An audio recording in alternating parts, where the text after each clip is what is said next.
Kilalanin natin ngayon ang unang buting kapuso na napili namin. Siya si Teresa Martinez ng Montalban, Rizal. Isa siyang volunteer teacher para sa mga kabataang may mga kapansanan at special needs.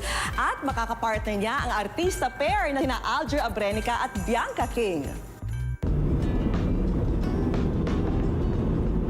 Pupuntang Montalban sina Bianca at Alger para sunduin si Ma'am Teresa na makakapartner nila. 16 years na siyang CPR volunteer at 4 years na siyang SPED volunteer teacher sa isang center sa San Jose Elementary School. Excited ka bang makita si Teresa? Excited na ako. Parang malambot ang puso ko talaga sa mga ganitong things. Sa unang tingin, aakalain mong 10 taong gulang pa lamang siya dahil sa kanyang maliit at payat na pangangatawan. Pero ang totoo, 46 years old na si Teresa at may kapansanan mula nung bata pa siya. Nagkasakit daw ako ganun.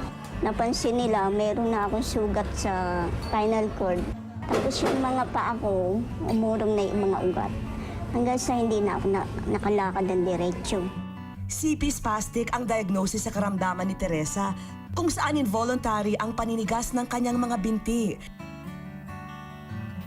Hirap siya sa paglalakad kaya't buong buhay niya ay nakasaklay na siya.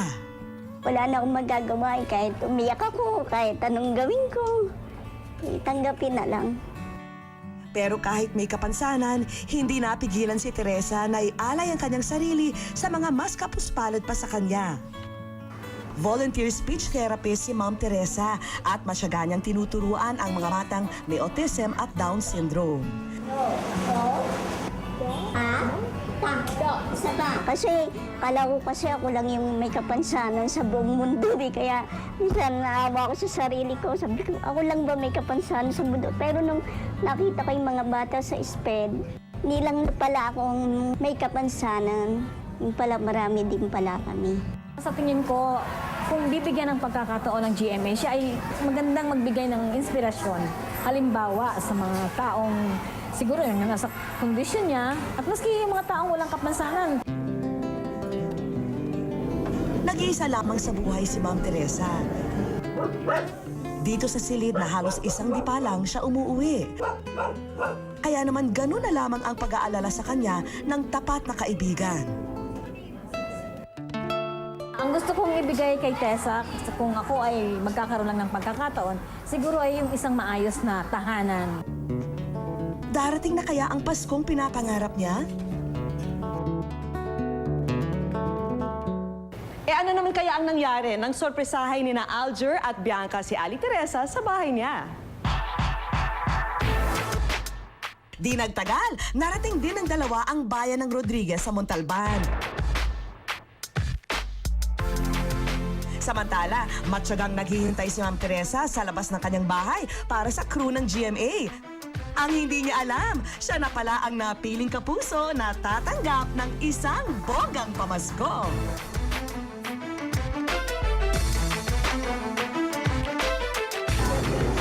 Ay, dito! Hi, Ma'am Teresa. Hello. Hello, Bianca po. Alger. Ayan, Ma'am. Gusto po namin sabihin sino kayo po yung napili. Oo ba? Opo, meron po kami ibibigay sa inyo.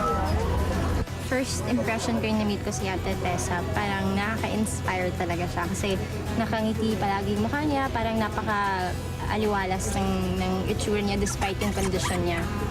So parang doon palang na-motivate na talaga ako. Dahil kayo nagbibigay sa puso ng Pasko, 100,000 para sa... Opo, Merry Christmas! Merry Christmas po! Merry Christmas! Nung inabot namin yung pera, yung 100,000 niya kay Mami Teresa, hindi mo masukat yung kaligayahan niya sa mukha niya. Dito nakatira. Inilipot ni Ma'am Teresa sina Bianca at Alger sa kanyang munting tahanan. Ang cute naman po, para po kayong laruan. Picture tayo doon. Baka pwede po kayong mag-extend. palaki Sa ba? 100,000, baka pwede po malakihan. Totoo inspiring kasi despite yung kalagayan niya tsaka yung bahay niya gano'n eh. Tsaka nagagawa pa niyang tumawid sa kalsada para magturo. Hindi naman kayo nadadapa Minsan. Oh? Pag nasa salabit yung paa ko. At pagkatapos, nagtungo naman sila sa San Jose Elementary School, kung saan nagtuturo si Ma'am Teresa. Smiling face siya at Tessa. Ha? Masayahin kayo. Ipinakilala niya ang dalawa sa kanyang mga espesyal na estudyante. Aral kayo ng mabuti, ha? Gusto pa sanang makipagkwentuhan ni na Aljo at Bianca, pero kailangan din nilang pumunta sa challenge area. Buhati na kita. Buhatin mo ako? Oo, kayo na yan. Ako na po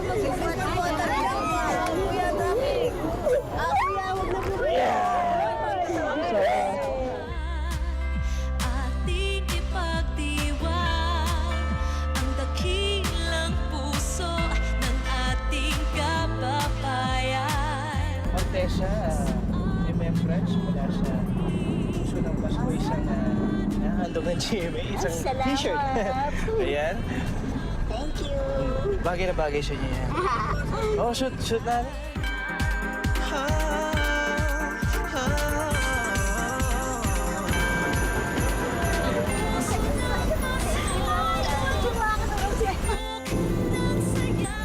Simula na kaya ito ng pagbabago ng buhay ni Ma'am Teresa? May tibok ng kaba, may pintig ng pag-asa. May pintig ng pag-asa. Sino naman kaya ang susunod nating mabuting kapuso? Siya ay si Alex Jesus Bautista o mas kilala sa tawag na Jet. Si Jet ay mentally challenged o may kakulangan sa pag-iisip pero hindi ito naging hadlang para siya ay maging kapaki-pakinabang na miyembro ng kanyang komunidad. Makakapartner ni Jet ang artista pair na sina Heart Evangelista at Ervic Vejandre.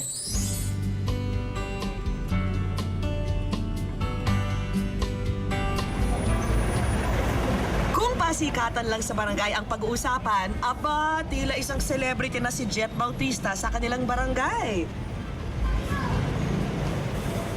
Kaya naman nagkaisa ang kanyang mga kabarangay na inominate siya bilang isang mabuting kapuso.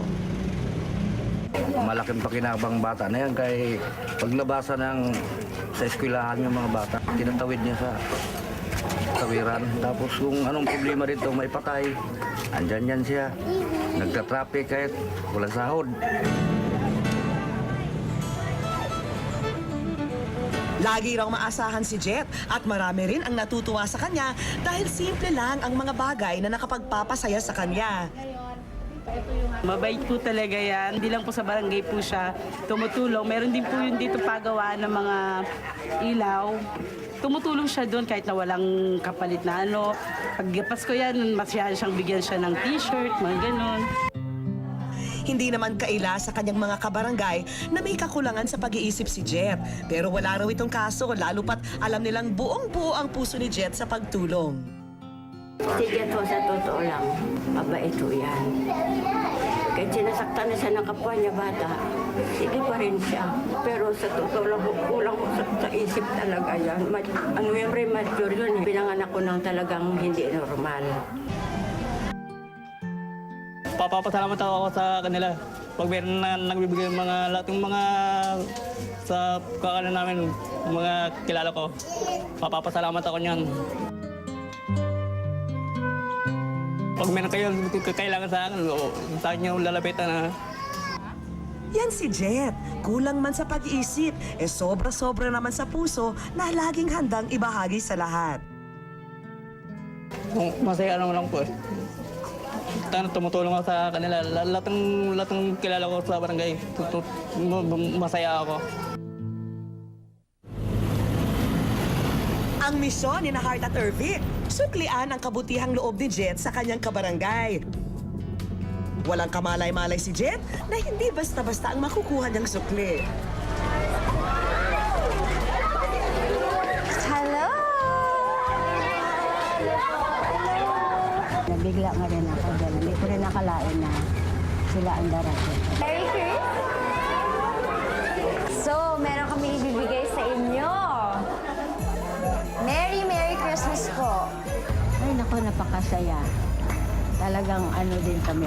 O, nabigyan din kami ng kasiyahan. And then, meron din kami ibibigay ng mga t-shirt para sa inyo.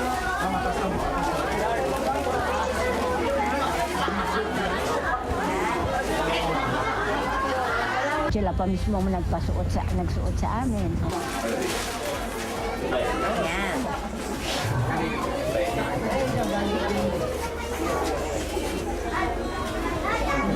Nice! Ganda! Ganda! Ganda! Ayan! At base na ang mag-ina. Pero bago magtungo sa destinasyon, nagyaya munang magmerienda si Heart. Dito, ano? May gusto ka? Sige, halika bili tayo. Ate, bili kami ng pillow. Sino ang barkada mo? Lahat yan barkada mo? Talaga? Inaasar ka ba naman? Ayaw ko nagpala sa'yo. Huwag niyo siya aasarin, ha? Talaga, ha? Mangako kayo sa akin. Aba si Jet, parang kinikilig pa yata kay Heart. Nanginginig ka eh. Halika na, pumunta tayo ng van at meron tayong pupuntahan. Asa ka po? Sige, nakalikod na lang po.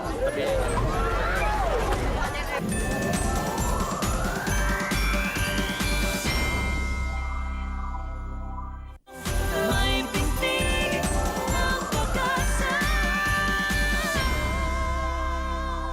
Ano kaya ang susunod nating mabuting kapuso? Siya ay si Jonathan Potpot Manawis ng San Mateo, Rizal. Nanguna siya sa pagliligtas ng kanyang mga kabarangay noong Ondoy. Mga kapartner niya ang artista pair na sina Carl Guevara at Jenica Garcia, na isa rin sa mga artistang naundoy. Maaga pa lang, tumulak na patungong San Mateo, Rizal ang magkapares na Jenica Garcia at Carl Guevara. Dahil kami ngayon papunta sa bahay ni Kuya Potpot. Ayan, surprisehin namin siya. Hindi niya pa alam na siya yung napili na beneficiary ng Puso ng Pasko. So, excited kami na makita yung magiging reaction niya, ganyan. Tsaka, sana maging malaking tulong para sa kanya yung 100,000 na ibibigay sa kanya ng GMA.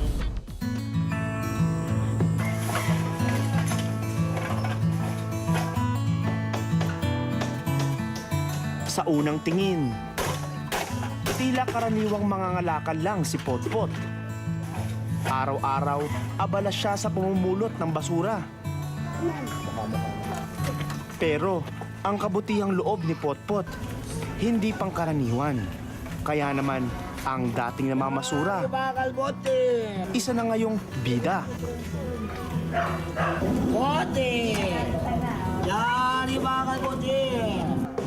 Kung ipagtatanong nyo sa kanilang barangay, kilala si Potpot bilang tapat na asawa, ulirang ama, at aktibong miyembro ng kanyang komunidad. Pero ngayon, may isa pa raw bansag sa kanya, bayani. Noong September 26 po, na madaling araw, maaga po akong bumaba po sa area po namin sa Baybay Ilog. Ginawa ko po noon, tinignan po namin yung water level, kung tumataas na po yung tubig sa ilog. Ginawa ko po, nag-announce na po ako na tayo po yung magsiyanda na, tumataas na po tubig, aangat na po yung tubig sa ilog. Mabuti na lang, kumilos agad si Potpot. Naagapan at nailigtas ang buong barangay mula sa rumaragasang bangis ng bagyong Ondoy. Anak ko pa mismo talagang itinawid niya sa bangka. 4 ang anak ko. Wala ang asawa ko dito. Nandun talaga siya lagi. Dahil sa ipinakitang kabutihan at malasakit ni Potpot sa kanyang mga kabarangay, tila nabubuhayan tayo ng loob na kahit ano pang bagyo ang dumating, kahit anong baha o putik, kayang-kaya natin itong suungin. Sa sarili ko po, naisip ko, hindi bayani po sa tingin ko sa sarili ko eh.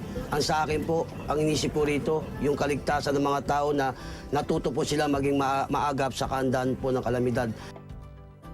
Silipin natin ang mga pangyayari nang bisitahin ni Carl at Jenica ang pamilya ni Mang Potpot. Dala ang isang sorpresang regalo.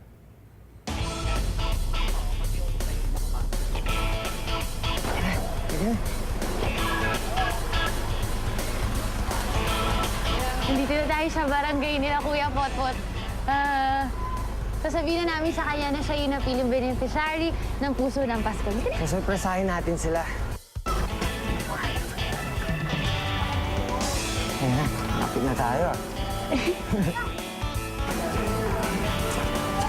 Ayun na, malapit na tayo. Congratulations!